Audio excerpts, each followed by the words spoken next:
able to get the shots that you wanted there, in particular there in the second half? I thought we got good shots in the first half, but I thought, we were trying to get Zach in the pick and rolls, and I thought Zach did a really good job of just funneling everything and clogging everything up. And I think in the second half, we just put him on the baseline so he couldn't be such a factor. And I thought we came out, the crowd was phenomenal, obviously, but I just thought we came out a little bit pumped up.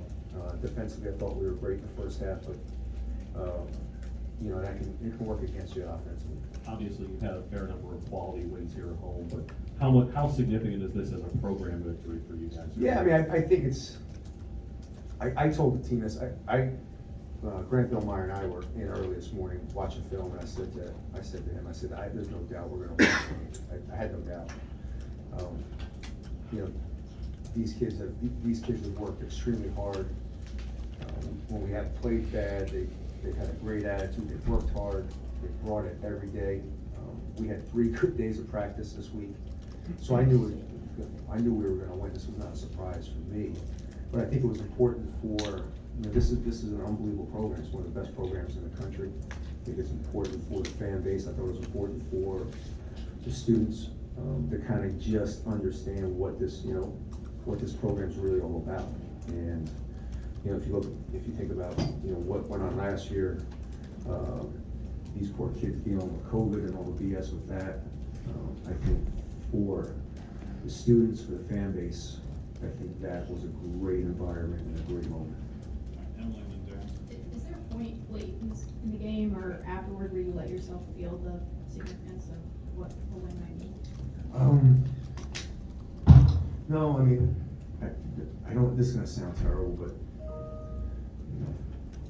there've been a lot of wins and a lot of losses. So, like I said, I was happy for the kids. This is all about that group of kids. This has nothing to do with Kevin Willard. This has nothing to do with the staff. This has nothing to do with anybody besides that group. And they earned it. And so, no, I mean, honestly, I was just trying to get out of there. I was trying to make sure Matt and those guys get out of there because obviously they had to deal with it at Northwestern. I'm just glad it kind of worked out that we were able to get them out of there and save that. And early in the second half, when you called the timeout and then soon afterwards the technical, what do you feel like swung the game there? Yeah, sometimes this group just needs a little bit of a reset.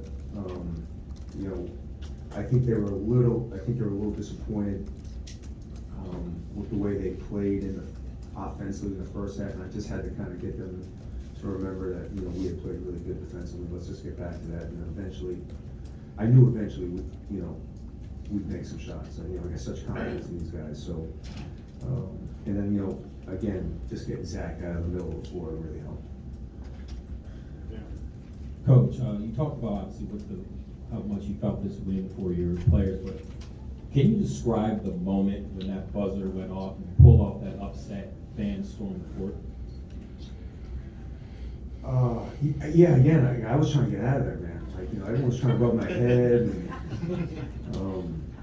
I was just trying to get back to the locker room, to be honest with you. Again, I really mean this.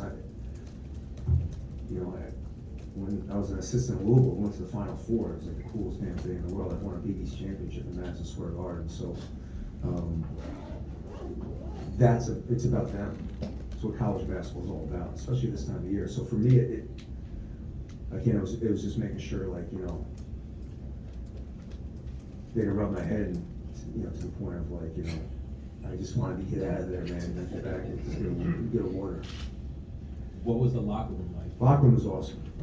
That was special. The locker room was awesome.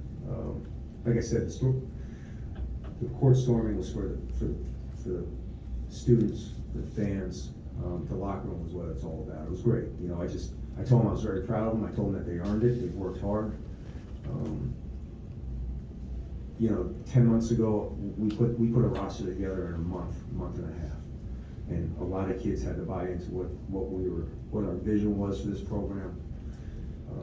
I knew where we would get, but Jameer Young had he wanted to finish his career playing in the NCAA tournament. I told him if he comes and plays for me, that's what we're going to do. And so guys had to buy in, guys had to believe in what we were doing. So that moment for me was really special. Kevin, you just talked about how this is for the players, for the fan base. What does it mean to help deliver this moment for the players and the fan base? Yeah, we got 5 games left, man. Like, we got Nebraska on Sunday. Like, I'm already there. We have a meeting here in hopefully 5 minutes about going over to Nebraska. Like, it really is. Like, this league is, you know, that is a team that can win a national championship. And Zach is probably the best player in college basketball. So, you know, I want to keep this going. Like, you know, this is, if we had lost the game, it wasn't going to be the end of the world. If we won the game, it's not the end all set. We still have 5 games left in the conference play, and we have to get ready to March. I mean, there's a lot of things that we can get better going into March. Bringing up Zach, there were several key moments where Juju just kind of stopped him completely in the post, and it seemed like that maybe fed into those runs. Did you kind of see that as a big key in the second half there? No, I agree. I think, you know, if you look at what Juju's done, and we talked about it yesterday, what Juju's done the second time around, he's played Hunter, he's played Crowell, he's played now Zach, and there's one other guy in the league. I wouldn't say he's dominated, but he's held his own, if not played better. And I think, you know, Juju's one of those, he's very smart, he understands scouting reports, and I think the first game, he got caught on some angles. We gave us some easy dunks, and the biggest thing for us was like, hey, just make him shoot a jump hook. He's gonna make some, it's not the end of the world. And I think he just made it difficult for him, and he didn't give me angles where he got anything easy. Kevin, Purdue led the Big Ten in rebounding margin entering this evening. You guys out-rebounded them by 12, 18-7, I think, in the second half. What was the approach? What was the execution? Yeah, great coaching. You know, we decided to give up a lot of layups in the first half. I think they shot, who are they? They shot 48%. You know, the biggest thing for us was trying to make sure that, you know, they didn't shoot threes. Like, you can't stop Zach and give threes up. And so, you know, I thought Brady Smith played great. I thought he, you know, we were giving up layups, but that was kind of the game plan. Like, we were okay with him going in there shooting layups. So I think a lot of it had to do with the fact that, you know, we made them work. I thought the press was great. You know, we didn't turn them over. But you know, this press isn't designed to be a turnover press. And I thought we got them spaced out a little bit where they weren't able to get, you know, first and Gil was close to the basket. And back to Julian, 3 of his 5 baskets came in that stretch where you guys went from down 40 or, you know, to when you guys took the lead for good. How important was he in that? Yeah, I think Julian is, I take Julian over any center this year.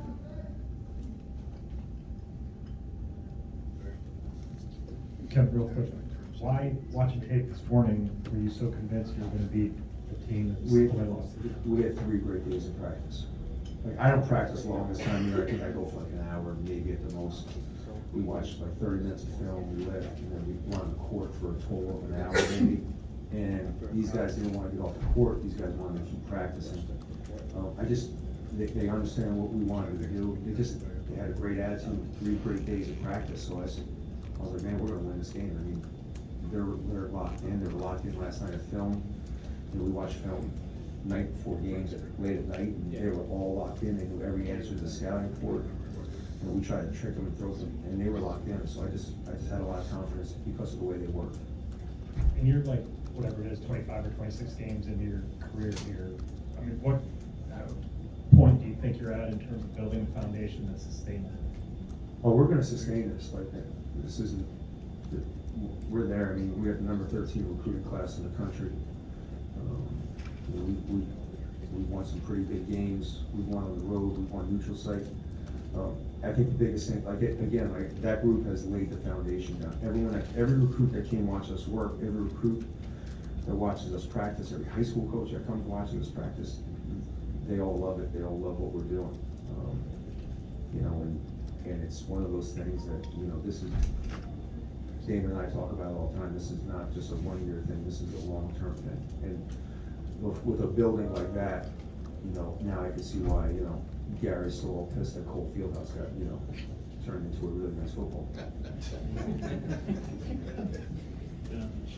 Coach, you mentioned yesterday about Purdue being arguably the most physical team in the country. How do you feel your guys competed in terms of physicality and intensity on both ends of the floor tonight? No, I thought, you know, again, I thought our press was able to negate a lot of their physicality.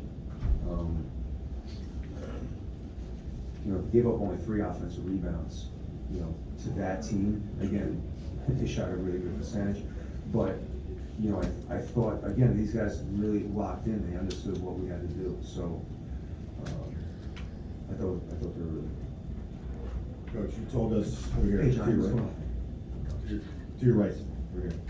You told us yesterday you had a couple guys banged up and ill. We could see 5 minutes in, Dante was already hanging on his knees. What kind of message does that send the other guys on the squad? They all knew that he wasn't feeling particularly well, yet he put up 29 minutes. Yeah, I mean, Dante's the one guy in practice I got to sub out as more than anybody because of how hard he plays. But Dante's also been getting a lot of work. He's getting extra shots in. He's getting in the gym late. He's coming in. He's in this morning with us. You know, he's one of those kids that, like, you know, you hate to play against.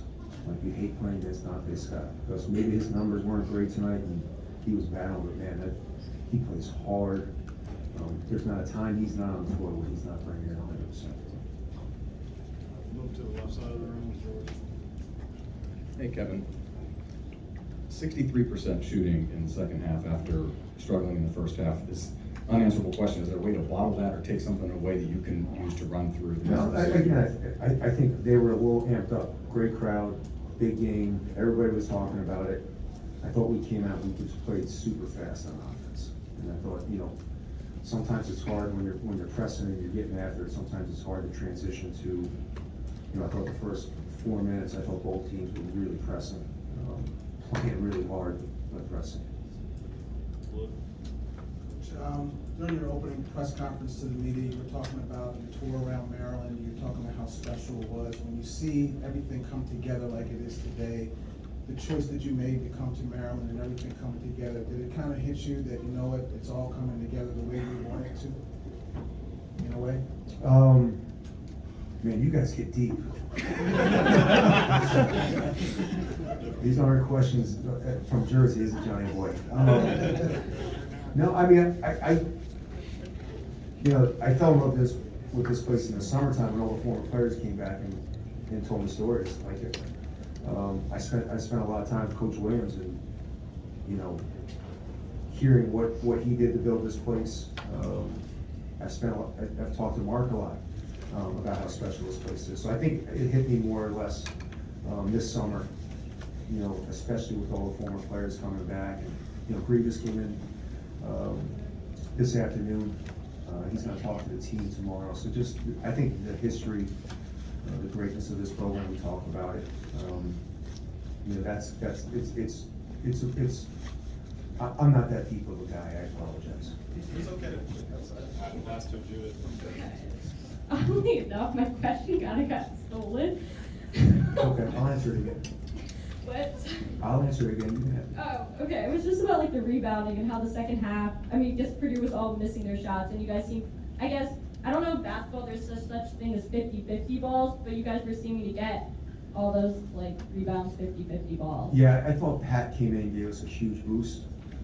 I thought his energy, he grabbed 2 huge rebounds, one offensive that we scored, and one defensive, and I really thought Pat, he came in and gave us like 15 monster minutes, and I thought his energy in the second half, you know, he got on the loose ball. I thought that changed everything. Talking about being difficult to shut down Purdue's shooting, I was focused going into the game. Smith got going, but Boyer never really did. What about the job you guys did on that? Yeah, I mean, you know, we were gonna live with Braden Smith. He's a good player, man. That kid's tough as nails. But like, you know, you just gotta pick your poison. And the three balls are killer, especially when Zach gets so many easy ones. So, you know, Laura's, both those freshmen have played well. There's a big thing about all freshmen. They do. Yeah, I mean, those 2 kids should be at the top because of how well they played. But you gotta kind of pick your poison, so that I thought the easier, you know, Braden has the ball in his hands all the time, so you're gonna give up some things to him, and that was kind of our game plan a little bit, just to, you know, make sure, again, you can't let Gillis, you can't let Lawyer, you can't let all these other guys get you, and so that's why we gave up so many layups in the first half, it was kind of by design. Thanks, everyone. Thank you, everybody.